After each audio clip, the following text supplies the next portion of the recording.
नमस्कार मित्रों, मैं डॉक्टर IP सिंह। महाराजा सूरजमल ब्रज विश्वविद्यालय भरतपुर की वार्षिक परीक्षाएं चल रही हैं। कुछ बच्चों ने आग्रह किया था कि BA पार्ट फर्स्ट के हिंदी साहित्य के दोनों पेपरों के लिए मैं उन्हें गाइडलाइन दे दूं। संभवतः स्वयं पाठी छात्रों की परीक्षाएं हो गई हैं, थोड़ा विलम्ब हुआ, इसके लिए खेद है, लेकिन रेगुलर छात्रों के लिए शायद अभी ये पेपर होना है, तो आपको गाइडलाइन दे रहा हूँ, देख लें। प्रथम प्रश्न पत्र हिंदी साहित्य के इस प्रश्न पत्र का निर्धारित पाठ्यक्रम इस प्रकार है। इसमें 6 कवि दिए गए हैं: विद्यापति, कबीर, जायसी, सूरदास, तुलसीदास और नंददास। इसे आदिकाल और भक्तिकाल का पेपर कहा गया है, लेकिन इसमें केवल एक कवि आदिकाल से हैं, विद्यापति। वो भी सीमा पर माने जाते हैं। कुछ लोग उन्हें आदिकाल का मानते हैं, कुछ लोग भक्तिकाल का। कबीर, जायसी, सूर और तुलसी क्रमशः निर्गुण भक्ति परंपरा में ज्ञान मार्गी और प्रेम मार्गी और कृष्ण भक्त और राम भक्त। नंददास सूर की परंपरा में ही आते हैं। तो इस तरह से ये चारों धाराओं के 5 कवि।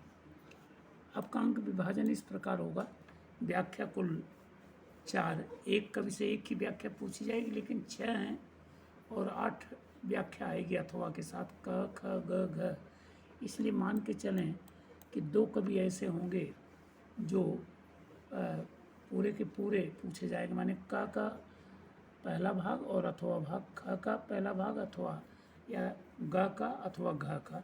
तो 2 कवियों पर पूरे आएंगे, क्योंकि 6 2 8 होगा। इसलिए मित्र, आपसे निवेदन है कि कोर्स बहुत ज़्यादा नहीं है, अगर थोड़ा सा भी टाइम हो तो आप सारे कवियों के पदों को देख लें और वही 5 जो चरण होते हैं: संकेत, संदर्भ, प्रसंग, व्याख्या और टिप्पणी। इसके बाद आलोचनात्मक प्रश्न कुल 4 दिए गए हैं, 15-15 अंक के। तो 15 चौका 60, जिसमें अंतिम प्रश्न जो है वो टिप्पणी परक होगा और प्रायः 2 टिप्पणियाँ पूछी जाएंगी 7.5 अंकों की।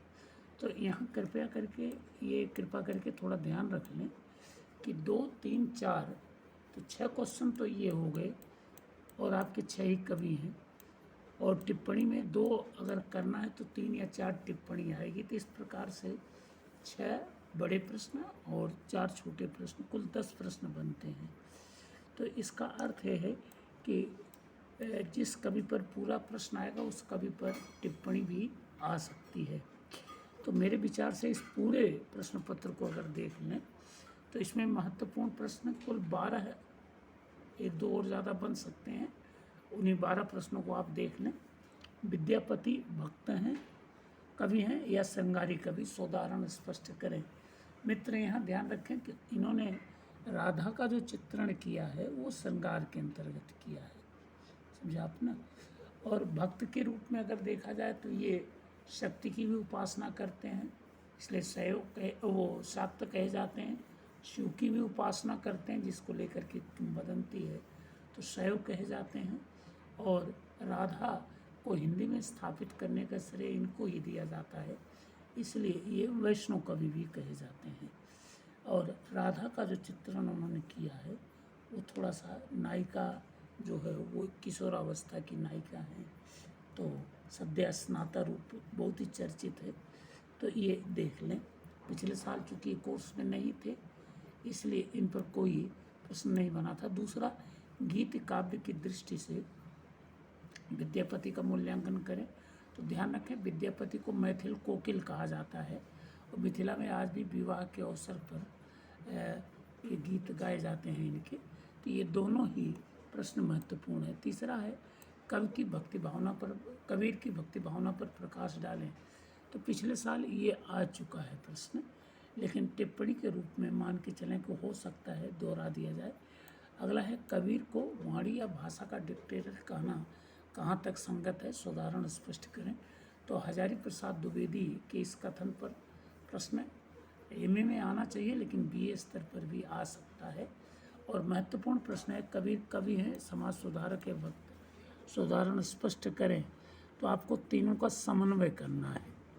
अगला प्रश्न है, जायसी के पद्मावत के विरह वर्णन का काव्य सौंदर्य बताएं। तो जो पद्मावती का संदर्भ है उसमें नागमती का विरह वर्णन बहुत ही चर्चित है और हिंदी में कहा जाता है कि विरह वर्णन 12 मासा के रूप में पहली बार जायसी ने ही प्रस्तुत किया है। हालांकि प्रश्न पिछले साल आ चुका है, लेकिन टिप्पणी के लिए ज़रूर देख लें। सूफी काव्य परंपरा में जायसी का स्थान निर्धारित करें। तो ध्यान रखें कि माना जाता है कि सूफी काव्य आया तो पहले से ही है, लेकिन उसे स्थापित करने का श्रेय जायसी को है। और जायसी की भी रचना 14-15 रचनाओं की चर्चा होती है, जिसमें जो है उनका पद्मावत, इसके बाद अखरावट और आखिरी कलाम, लेकिन पद्मावत ही उनका मूल ग्रंथ है। उनके विशिष्टता का अमरता का मूल आधार है। तो इसको देख लें। सूर्य के वात्सल्य वर्णन पर प्रकाश डालें। तो ये वात्सल्य के सम्राट कहे जाते हैं और कहा जाता है कि हिंदी साहित्य में एक नए रस के रूप में उन्होंने इसकी प्रतिष्ठा की। तो ज़रा सा देख लें, क्योंकि कृष्ण की पैदा होने से लेकर के और 17-18 साल की अवस्था तक का चित्रण ही सूर्य ने अधिक किया है। भ्रमर गीत परंपरा का प्रतिपाद्य बताते हुए उसमें सूर्य का स्थान निर्धारित करें। तो एक बार इसको भी ध्यान से देख लें। हालांकि प्रश्न पिछले साल आ चुका है, लेकिन चूंकि भ्रमर गीत पर 2 कवि आपके हैं, नंददास भी हैं जिनका भंवर गीत है, तो हो सकता है कि वो प्रश्न पूछा जाए। यही सूर्य ने श्रीमद् भागवत की उस मान्यता को बदला है, जहाँ मथुरा से या ये कहें कि कृष्ण के द्वारा भेजे गए उद्धव बरसाने में आते हैं और गोपियों से चर्चा करते हैं। तो श्रीमद् भागवत में गोपियाँ उनके मार्ग को स्वीकार कर लेती हैं, योगिनी बनती हैं और मुक्ति प्राप्त करती हैं, लेकिन सूर्य ने उसे बदला और उसी प्रसंग को भ्रमर गीत कहा जाता है। तो सूर्य इसके जन्मदाता है और सर्वश्रेष्ठ है। एक बार फिर भी इसे टिप्पणी के रूप में देख लें। तुलसी को समन्वयवादी कवि कहना कितना संगत है, सोदाहरण स्पष्ट करें। चूँकि विनय पत्रिका है, तो ध्यान रखें कि सूर्य ने भक्ति में राम भक्ति, कृष्ण भक्ति, शिव भक्ति सबको उन्होंने स्थापित किया है।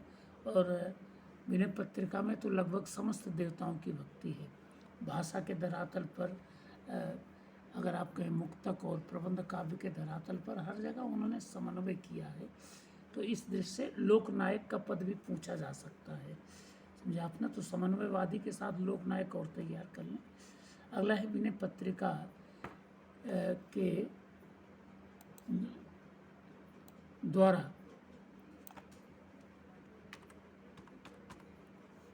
तुलसी की भक्ति भावना पर प्रकाश डालें। तो विनय पत्रिका में तुलसी ने पहले ही प्रश्न आ चुका, समन्वयवाद का परिचय दिया है। और वास्तव में रामचरितमानस उनका भक्ति का ग्रंथ नहीं है, उनका भक्ति का ग्रंथ जो है वो विनय पत्रिका ही है। और सूर्य के परंपरा में ही भ्रमर गीत परंपरा का परिचय देते हुए नंददास के भंवर गीत की विशेषताएं बताए। तो ये 4-4 पंक्तियों का इन्होंने जो गेय छंद लिखा है मुक्तक शैली में, उसे आप देख लें। तो भ्रमर गीत परंपरा में नंददास, वैसे भी नंददास अष्टचाप परंपरा में सबसे कम उम्र के सबसे लाडले रहे हैं। तो ये प्रश्न आपका बनता है। तो ये 4 आए हैं, लेकिन चारों को भी आप टिप्पणी के लिए देख लें। तो मेरे विचार से रेगुलर छात्र के रूप में आपको काफ़ी मदद मिली। थैंक यू, धन्यवाद।